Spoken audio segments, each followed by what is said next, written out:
Look, check this out. I want to show you something. Follow me.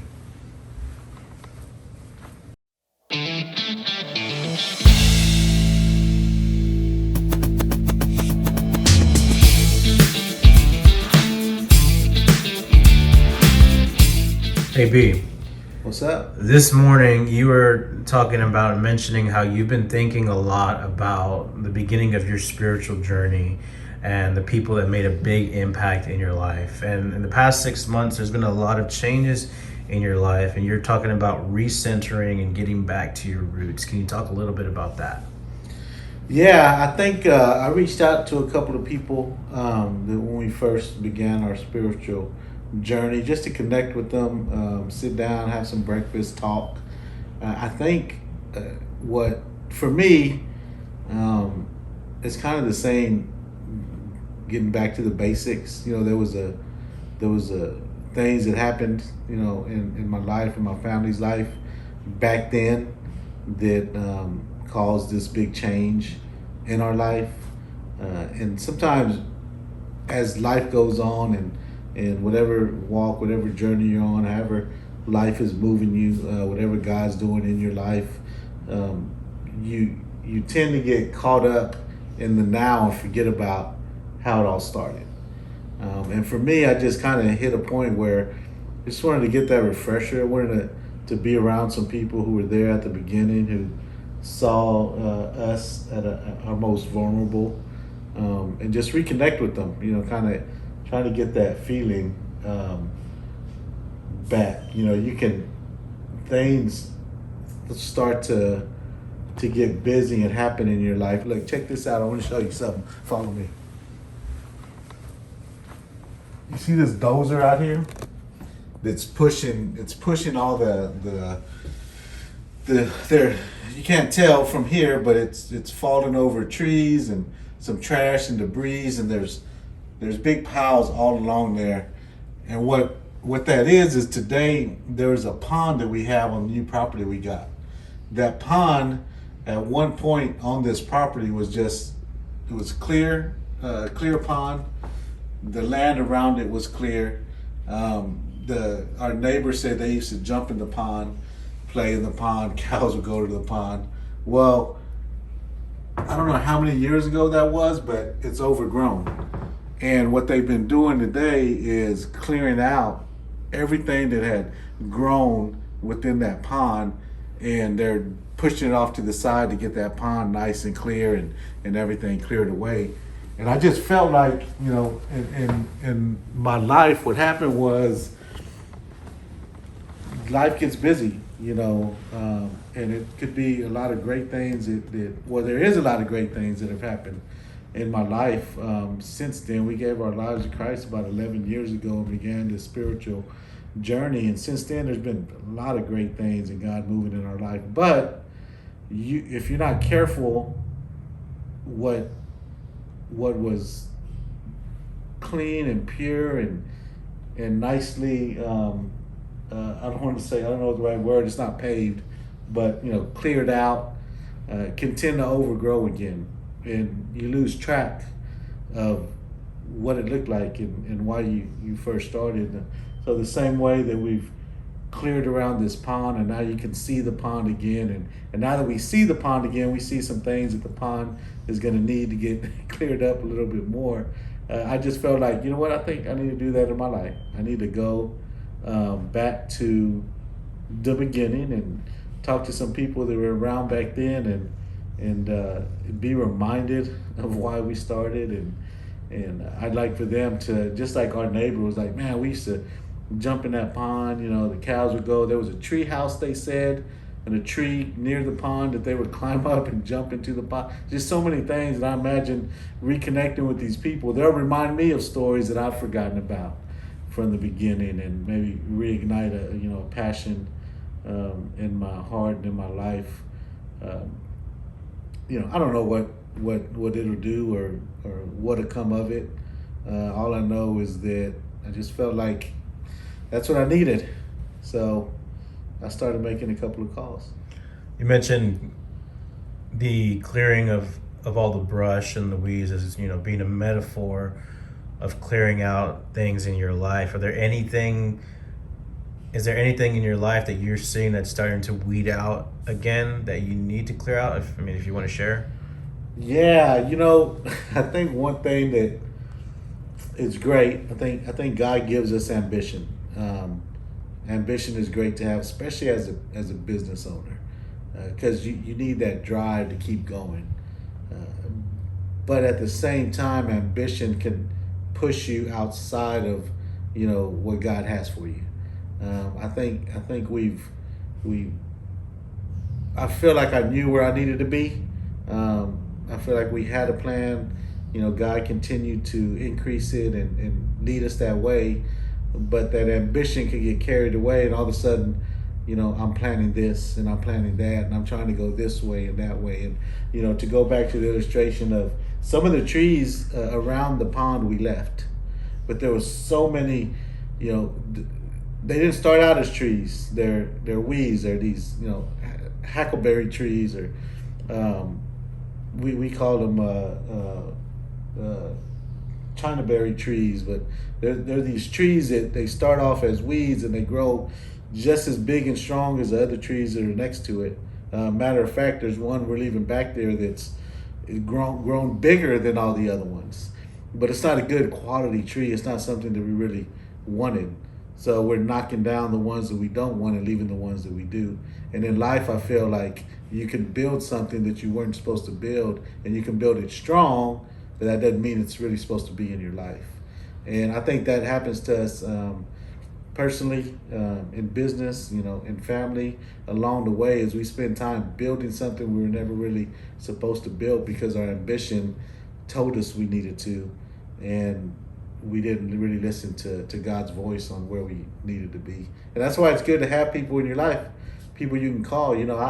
I'm thankful that when I felt that way, and God put it in my heart or whatever, I have an abundance of people to call, to walk through that. You got to have those relationships in your life. So I think, did I answer the question?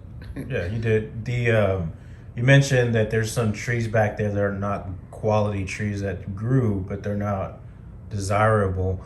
So when you're clearing out brush, it's easy to tell, okay, this is a weed, this is a tree we don't want.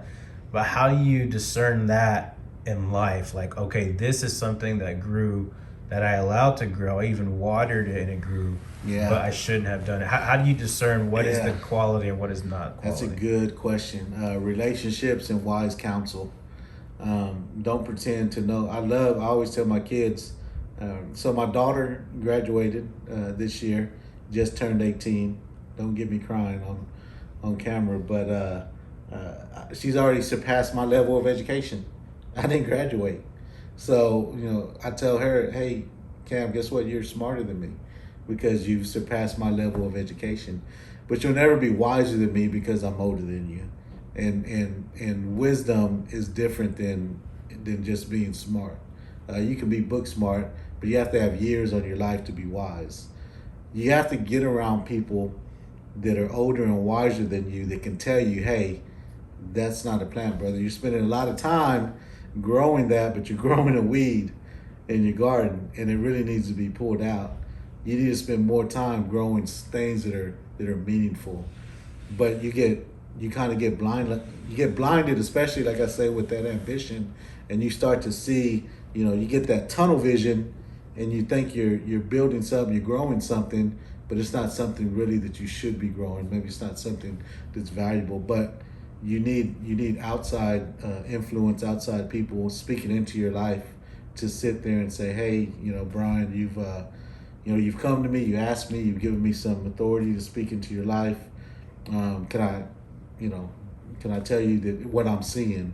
And you allow them to point it out.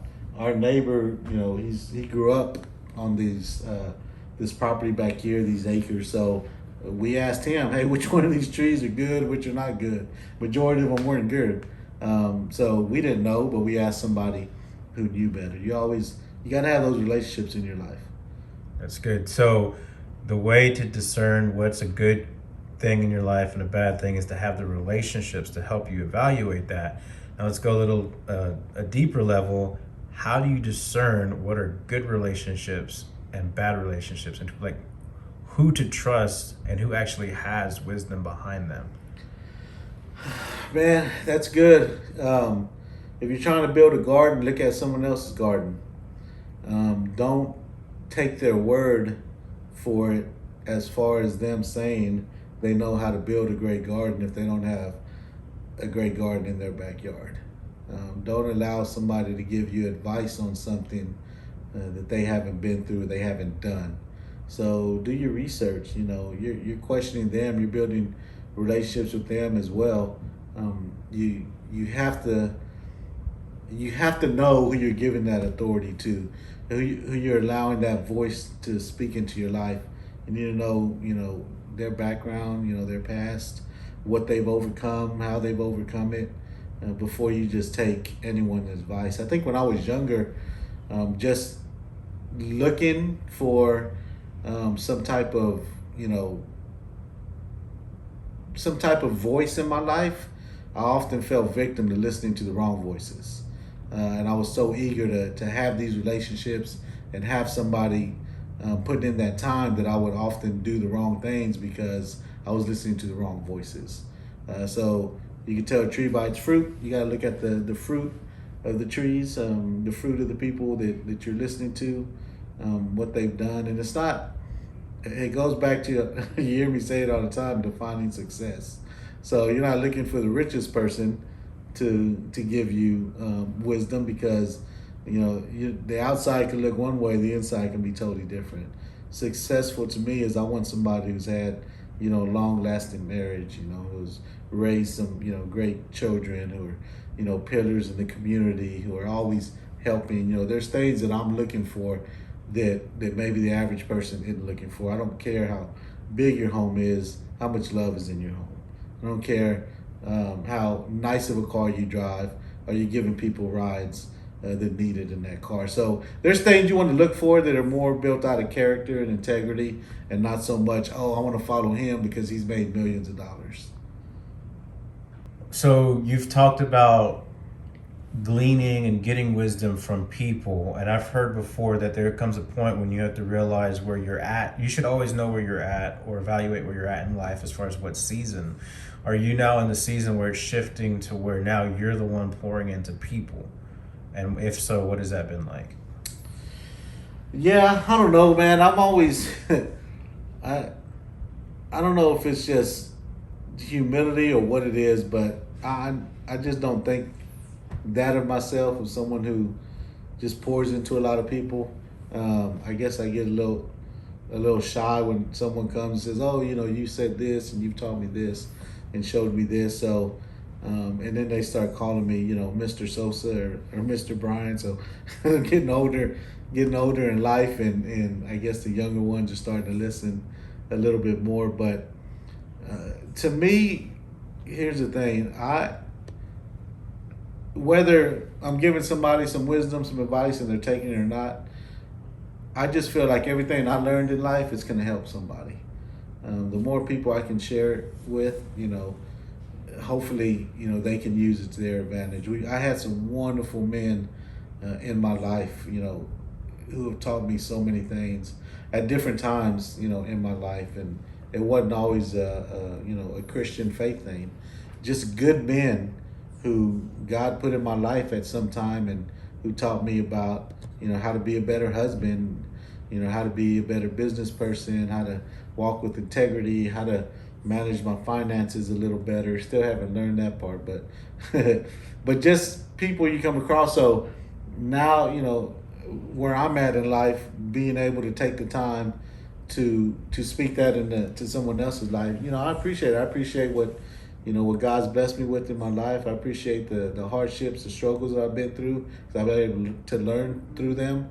And if somebody takes the time to want to talk to me or to come to the shop and want to spend some time, I'm going to sit and talk with them, because I feel like if I have something to give them, I want to give it, and I want people to know, young people to know, that you don't always have to go and spend money on these webinars or these, self-help, sales pitches and these big, gurus. There's people around you that are successful who are willing to give you the wisdom, give you the information, pour it all out for free. You just have to be willing to take it. That's good. You mentioned self-help webinars and things like that. Wanted to actually ask that next. You mentioned that you can get, as you mentioned, free mentorship with people around you in your community, just asking them, hey, can we go out to lunch? I want to ask you a few questions. But I've also heard it say that you can also be mentored through books.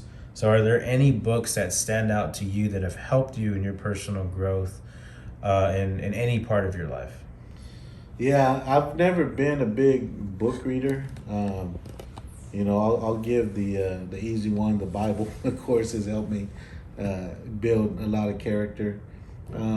There's been leadership books, some John Maxwell books. Andy Stanley had some great team building books that I loved reading. There was a book called what was that book?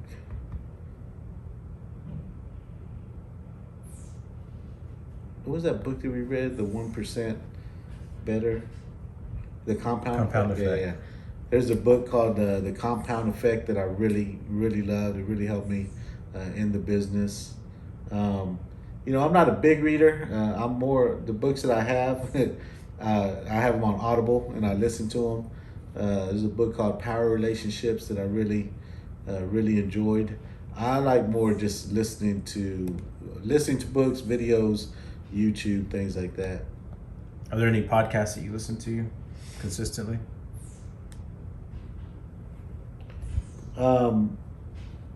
Consistently, no. You know what? I don't. I'm kind of like all over the place on podcasts. If I like the title and it's about team building, I love hearing a bunch of different perspectives on everything, on all topics. I really enjoy Jordan Peterson. I think he has some great talks that he does. I love his perspective on really, finding that inner. He uses the word monster, but like just that inner beast inside of you, but then taming it. He talks about the scripture that says the meek shall inherit the earth, and when he studied it, meek didn't mean like what it means today on somebody who's just weak, but it's somebody who knows how to use the sword but chooses to keep it sheathed. So really talking about like us, as men, we have to have that instinct in us, but we choose to be humble and peaceful and quiet. But that doesn't mean that we can't do what we have to do when it's time to do it. So I really enjoyed listening to Jordan Peterson, and just whatever nice topic comes across. But sometimes the talk don't go with the topic, and you get in trouble like that.